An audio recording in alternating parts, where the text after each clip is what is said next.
Welcome to the Steve Reeve Podcast with the best moments from the past week and a few things that didn't make it to air. Monday. Research, take it always with a grain of salt. Study finds this and that. But the study was about kids and attention spans. And apparently kids get bored in 33 minutes time on average. The average kid gets bored 33 minutes. There's no way it's that high. I read that and went, oh, there's hope for the future, I guess. That's more than a full episode of a cartoon, You can last that long? There's no way. Okay, but maybe YouTube is a culprit here, is part of the cog, part of the wheel, because we used to make fun of YouTube for being so short. Nothing that was over 8 minutes. Are you kidding me? You're sending me an 8-minute video? You expect me to watch that? That's not the case with YouTube anymore, especially because that platform itself loves when videos are, I think, over 10 minutes or over 15 or something. There's a magic number. If you hit just over that, suddenly you're in another level of being shared and recommended. And so I think that has contributed to, we can sit still. We can watch something for about a half an hour. Adults as well. I wonder if our attention span is all that far off from this so-called 33-minute mark. But, again, it does say for the average. We all know there are some kids, some big kids as well, more like 33 seconds. The Papyrus digital short. If you don't know what I'm talking about, it's Ryan Gosling as a character who just cannot fathom the designer of the logo for the franchise avatar just choosing Papyrus as the font. Papyrus! And it's not good for his life. It spirals down the drain, but now we've got a new chapter in Papyrus 2. Here's a taste. He just put it in bold. All the money in the world, and he just put it in bold. It's him. It's the same designer. He just put it in bold. God damn it! The best part is how seriously Ryan Gosling is taking this performance. It is as serious as any movie he has ever been in for this, 5-minute sketch on Saturday Night Live. We got it up on the blog at cruzradio.com, and if you've never seen the original one, hey, don't worry, I hooked you up. It's on there as well. John Bon Jovi himself, talking with the Sunday Times, had shared that he's not feeling like he's up to snuff as far as his live singing voice, and he's worried about, the quality in the future, saying that if the singing is not great, if I can't be the guy I once was, then I'm done, adding that he's also good with that. He's had surgery on his vocal cords in 2022, and a few other, follow-up procedures, operations, what have you, have left him feeling like he is on the mend but unsure about the future. We'll have to just wait and see. And flashing back to the past, the sons of Paul McCartney and John Lennon, a.k.a. James McCartney and Sean Ono Lennon, have come together to write a song together. Primrose Hill is what it's called, and people are calling the comeback single beautiful. It is called, of course, Primrose Hill, available on everything at this time because it was released just the other day. And, of course, there's no wait for pre-orders for an album or anything. Seems to be one and done. Meanwhile, Coachella first weekend was happening with all kinds of surprises happening throughout the performances, including perhaps the most unexpected surprise of all, Will Smith joining in the middle of J Balvin's set to perform the Men in Black theme. They really did it. It's kind of a big production, too. Tuesday. It's not happening anywhere near here, but Tim Hortons is testing out plastic-free lids in select markets, I believe, in the Ottawa-Gatineau area, but really, the meat and potatoes here is that it's plastic. No more plastic. I'm saying not free plastic lids. That's what we already have going on now. Plastic-free lids for a 6-week trial, and the aim is to discover, to suss out something that is either compostable or properly recyclable, not just with a little imprint that says it is, but actually recyclable without compromising how enjoyable and easy drinking the various beverages is. And I guess it's going to be made of fiber, plant-based, meant to mimic traditional plastic lids. There are great things that are meant to do that. Not a whole lot of them seem to actually do it. But hey, fine to actually see a reduction in single-use plastics. Absolutely. There's too much being used and then not reused, and It's just such a shame, especially when you see the plastic lid has to go, but then you still have your plastic cup and you go, we gotta figure this out. So a trial does need to happen. We gotta figure out what we can do as a good material to replace the plastics that it's actually still an enjoyable experience. It's got to be able to hot or cold, right? Got to be able to test both. We'll see. I'm just saying, as long as those lids clip on tight, that's probably a good first step. They don't have security cameras that shoot paintballs at people yet. Somebody is trying to make this happen. There's a Kickstarter campaign for the Paint Cam. That's the company. The Eve is the first model that they're looking to make. It hasn't even launched yet, but they're still trying to make a big deal out of it, get people's attention, which seems a little early. I mean, we can't even support this thing yet, but they are trying to tell us that it's ready to go. I have yet to see an actual video that isn't like computer generated. So take it with a grain of salt. They're still working on it, but CO2 canisters, bunch of paintballs, and a security camera that you can use, app control, all that. AI facial recognition, says it's got animal recognition, shouldn't be firing at your dog, shouldn't be firing at a deer that's come into the yard, that kind of thing. But think about it this way. Porch pirates, potential intruders, slapping some paintballs at them. You know what? Combine this with that DNA possession tracking technology the RCMP has been offering in town to help recover stolen items, or at least some sort of like Apple tag tracking or something. Now we're really talking. Throw some glow-in-the-dark paint on a potential intruder, and then be able to actually find your packages that have been pilfered from the porch. Find your stuff again. Home security companies. I'll take my thank you card and gift certificate to a place we probably don't even have in town, like Arby's now. Thank you. Appreciate it. That goes for Mark Rober as well. You know, that would make a great YouTube video. You're listening to the Steve Reeve Podcast from 100.5 Cruz FM. Courtney Love is, well, engendering no love for herself from fans of Taylor Swift, Lana Del Rey, and Madonna. After a recent interview with The Standard, she's on there to promote a new BBC radio series called Courtney Loves Women.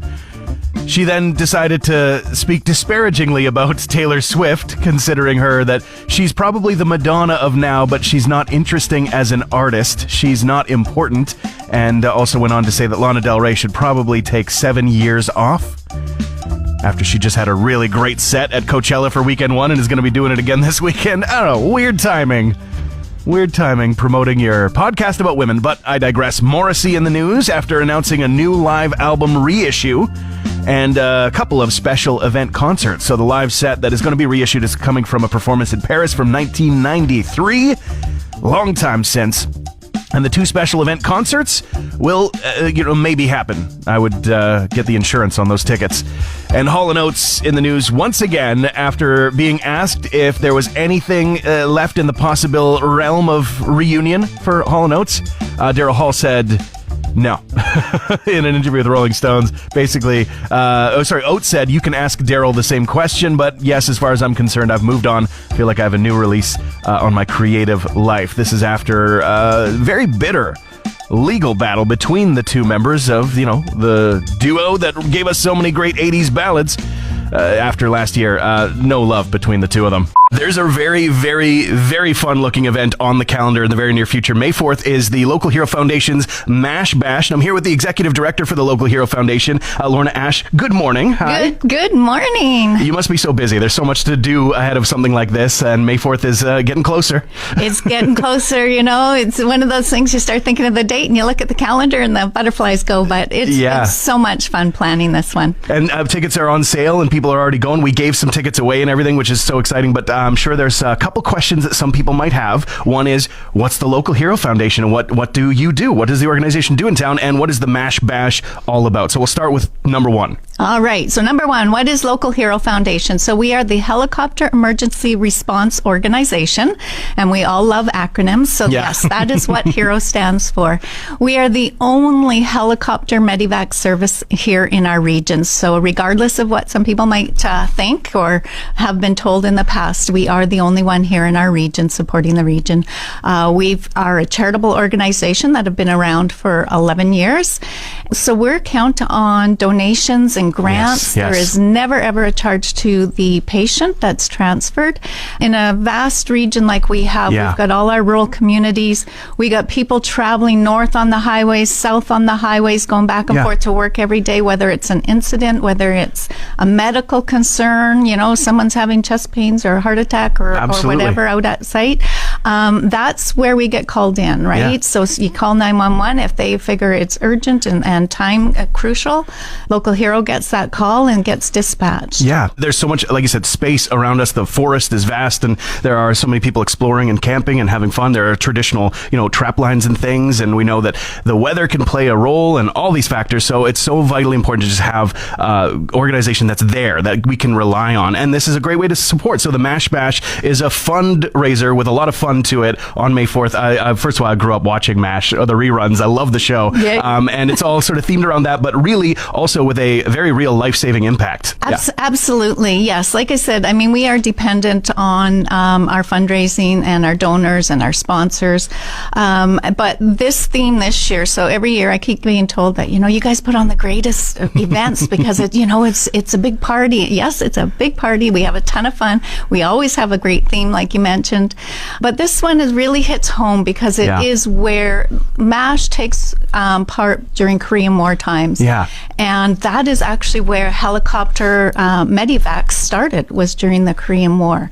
And anyone that doesn't know what MASH is, you need to Google it, watch it on YouTube, so you get an idea. It is a great sitcom, but it was based on the mobile hospital that was there. Mobile Advanced Surgical Hospital or something like that. You've got it nailed.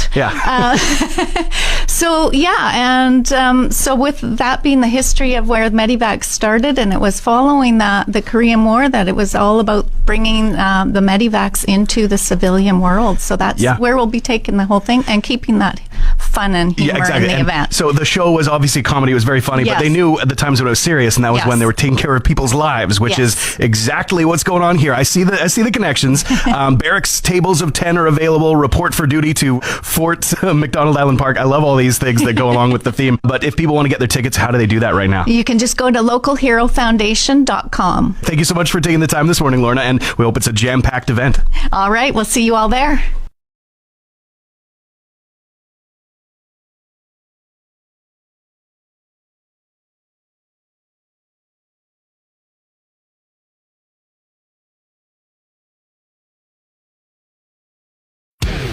Wednesday. It's time for the big question, asked way too early on a Wednesday morning to get those blood cells back into the brain cell area and firing up some synapses once again to get you through the end of the week. This one was inspired by, I ordered something like a piece of clothing from a store far, far off on the east side of the country. And they sent it to me, so lovely, but they also included a little treat in there, and it was a candy, a Fun Dip. And it fell out of the box onto my coffee table, and I went, what? I haven't seen one of these or thought about this in years. In years. Although there's a lot of retro candy that still kind of sticks around. Pop Rocks have not really left my consciousness, but Fun Dip absolutely did. And it got me thinking, what is a candy or a junk food that you haven't had since you were a kid? Something that you wish you could go back and retry again. I will tell you right now, the Fun Dip, used to love them. Used to get all kinds of the different flavors. It's basically the sugar stick and then the pouch of sugar powder, and you lick the stick and you stick it in the powder, and the powder sticks, and then you lick it again and you get more sugar. I tried it again in my mid to late 30s. That was a little bit too much.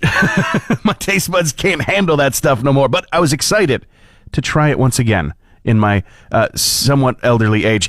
What is one that you haven't thought about that is just a mind spring for you, a candy or junk food that you had as a kid, you loved, but just haven't in years, decades even? Call or text it, let me know. The world's first AI beauty pageant is about to take place. It's weird. And I don't think that AI is just blanket statement, evil and wrong and get rid of it. No, there's absolutely some useful applications to be found for sure. I just think that it's so powerful. The power of the technology to create things in an instant, to be fooling people, to victimize, harm people. It's very real. And, it needs to be regulated. It's too great of a power not to be regulated. But I digress. The world's first, and I do stress first because we're really just at the beginning, AI beauty contest is from Miss AI Contest and created by the oh-so-valuable cultural institution, the World AI Creator Awards, who are, according to what they posted on their website, dedicated to recognizing the achievements of AI creators around the world. So these digital artists, prompt jockeys, going to be stretching out their typing fingers to find real fake beauty and earn a crown that the models can't even wear. Oh, and money too. $20,000 is up for grabs.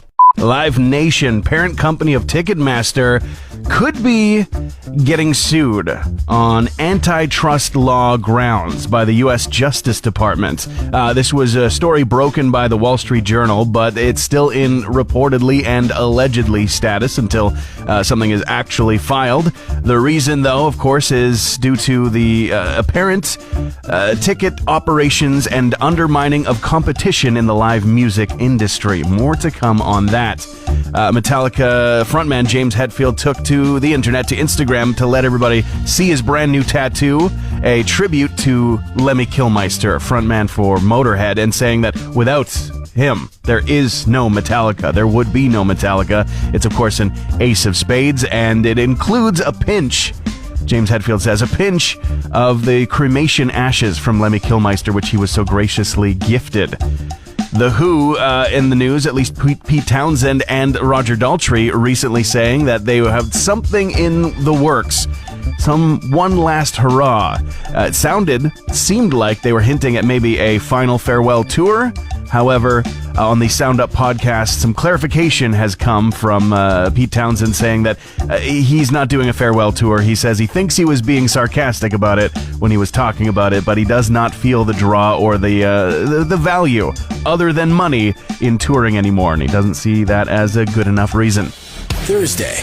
Live from the rooftop, the Eagle Ridge Tim Hortons for another Rooftop Campout. But Chloe, so I've been up here only to join for a short amount of time for several years now. This is the coldest I've ever been up here, but you seem to be all right. Yeah, I'm doing great.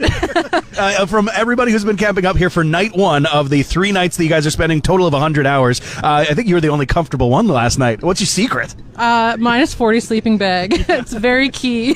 You got well prepared, but don't think that she's too comfortable that you don't need to donate and help support because, of course, everybody up here is challenging the elements with this 100-hour challenge for 5 local charities. That would be the Wood Buffalo Food Bank Association, Center of Hope, Boys and Girls Club, SPCA, and Waypoints. Obviously, you care because you're up here putting in the time, putting in the hours. Why should people be putting the donations into the boot or online?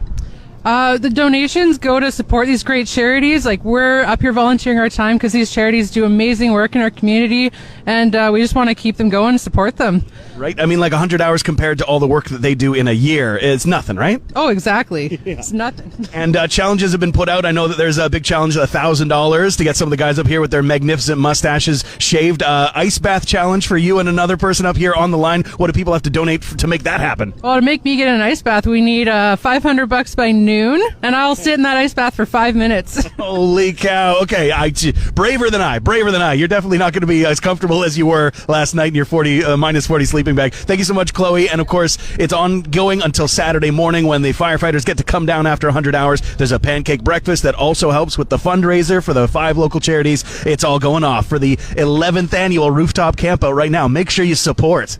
Friday.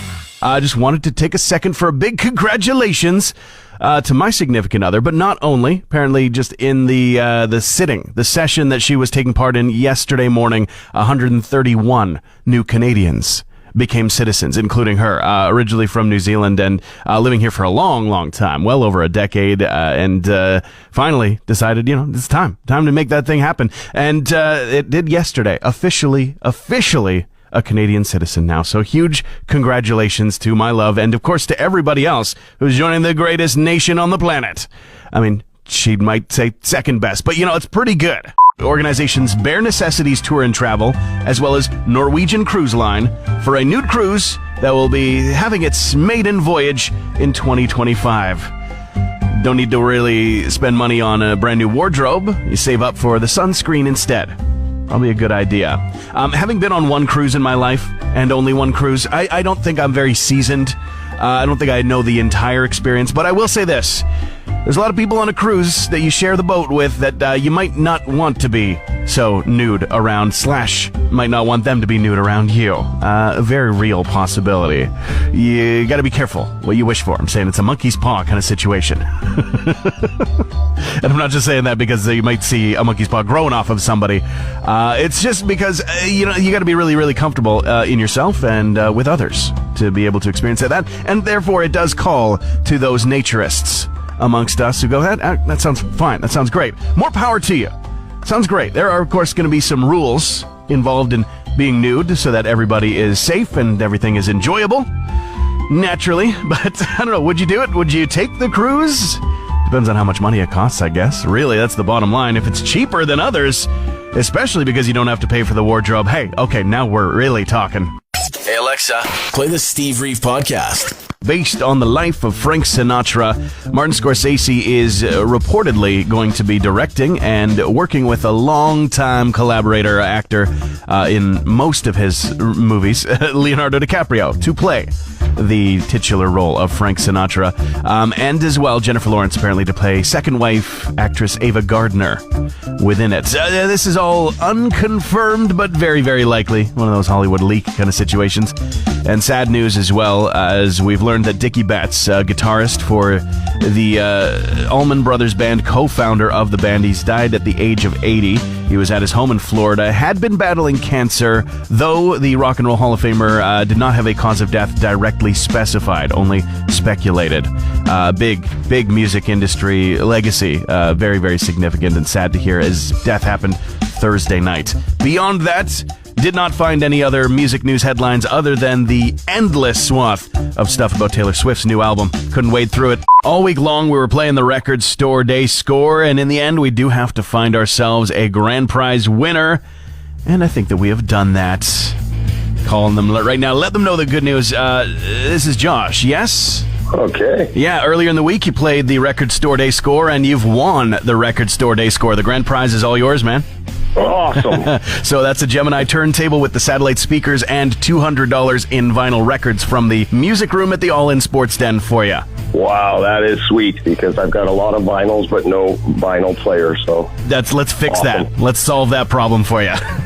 Awesome. Tomorrow is Record Store Day, so I encourage you to stop by music room at the All-In Sports Den if you've got the chance. No, I'm absolutely going down there to see if I can get my hands on that hip vinyl. The new one that's being re-released, that's live at CBGB's. I think that's what you're talking about, man. Well, good luck. Best of luck to you. Of course, there's also a barbecue that's happening there tomorrow that is in support of the Canadian Mental Health Association Wood Buffalo chapter, sponsored by Superior Propane, which is great. There'll be live music and more. It's been so fun to play the contest this week, and now it's time to spend some money on getting some new vinyls for myself. See you there tomorrow. Transmission over.